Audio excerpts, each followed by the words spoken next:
Olá, como vai? Bem-vindos ao ONU News. Nossa convidada de hoje nasceu na Guiné-Conakry, no oeste da África. Ela é a primeira africana a se tornar comissária para assuntos internacionais da cidade de Nova Iorque. Nesse posto, ela tem uma tarefa importante: ajudar a organizar o maior encontro de cúpula internacional da cidade, a Semana de Alto Nível da Assembleia Geral das Nações Unidas, conhecida como ANGA em inglês. São centenas de chefes de Estado e Governo e dignitários que chegam à cidade, além de milhares de jornalistas, representantes da sociedade civil e outros participantes. E hoje, ela está aqui nos estúdios para conversar sobre esses bastidores e os preparativos do evento. Aissata Camara, bem-vinda à ONU News. Obrigada. Let's start talking about these preparations. Firstly, walk us through, if you can. You have held several meetings here already about this with UN officials, right? So can you tell us what needs to be done prior to this opening of the high-level week and how the city prepares for it? Yeah, thank you so much. As you've mentioned, my name is Aissata Camara and I am the Commissioner for International Affairs, and I've been with our office for nearly a decade. So this is not my first UN General Assembly, but I will say that this is one of the highest stake General Assemblies because of the fact that there are a lot of issues happening around the world, issues that are polarizing us as people globally, but we are also very lucky as a city to be the place where all players are going to come together to find a common solution. So for us during the UN General Assembly, we really want to make sure that all delegates and everyone coming to New York will be safe. And we do that through a lot of cross-agency preparations, both at the city level, talking to our colleagues, but also through interagency meetings that happen at the United Nations with UN security and other players as well. And when does the preparation start?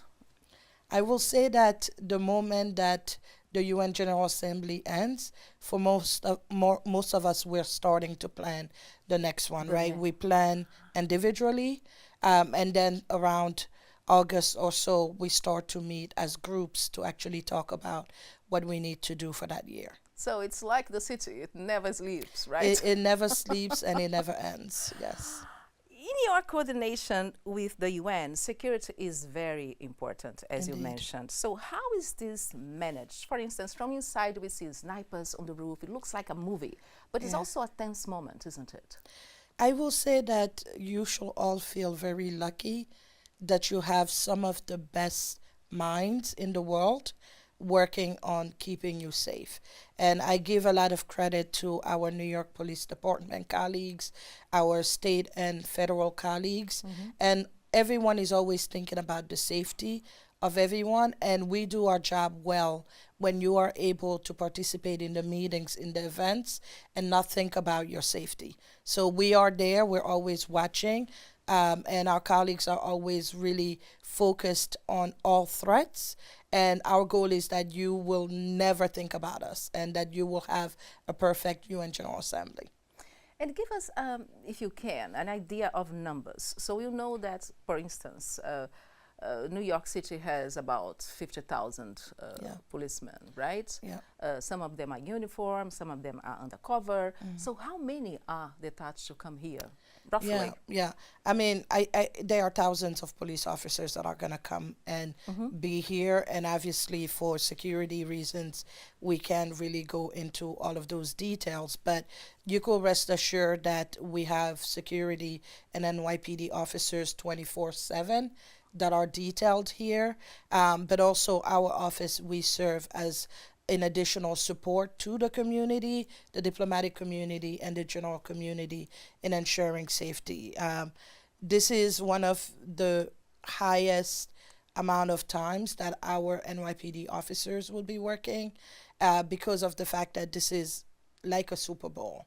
It's our Super Bowl on an annual basis, and we always know that the eyes of the world are on New York City. And thanks to our police department, thanks to the work that we do at the Mayor's Office for International Affairs and all of our colleagues across the city always steps up and meets that high level of stress that we're facing. Talking about Super Bowl, Commissioner, it is a big event, as It you is. say, right? So, is it possible to have a comparison? How much money or revenue, we should say, does UNGA bring to New York in comparison with other events, for instance? Absolutely. So the UN General Assembly is definitely a high spending moment, right? You see that delegations will take hotels, they will go to restaurants, they will host events at different spaces. Our economic impact report, which we then extrapolated in 2022, actually showed that the UN and its presence in New York brings about $4.97 billion to the city of New York.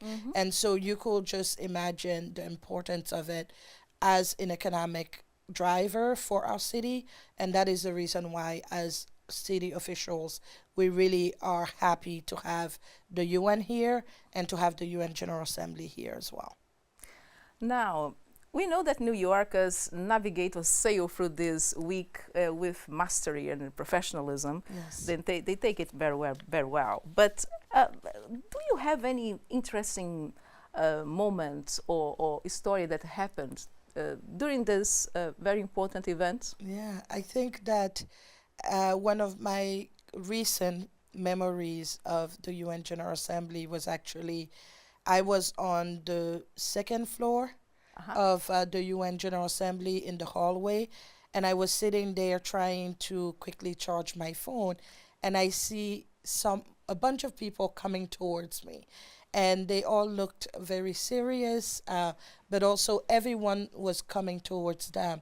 And then I look up, and right in the middle was President Zelensky. And that was the first time that he was actually coming to New York when the war had started to address the UN General Assembly. And I felt very, very honored to have been here to see that moment. Another favorite moment of mine that I really loved was when President Obama and Michelle Obama came to the UN. That was very special as a woman of color and an African woman to see the President of the United States that looks like us was a really great moment for us. It's a busy time for you, of course, and for your team. It's indeed a busy time, but it is one of our proudest moments. And we're really, really happy to welcome the world to our 5 boroughs. And I want to encourage all delegates, all staffers to not just stay in Manhattan, but to really see our 5 boroughs, go to Brooklyn, go to Staten Island, and enjoy the different cultures that make up New York City. Thank you so much, Madam Commissioner, Thank you. for speaking to us here at this very busy moment that we are having in New York City and, of course, in the United Nations headquarters. Absolutely. Thank you very much. Thank and you for good luck having with me. everything. Thank you for having me. Thank you.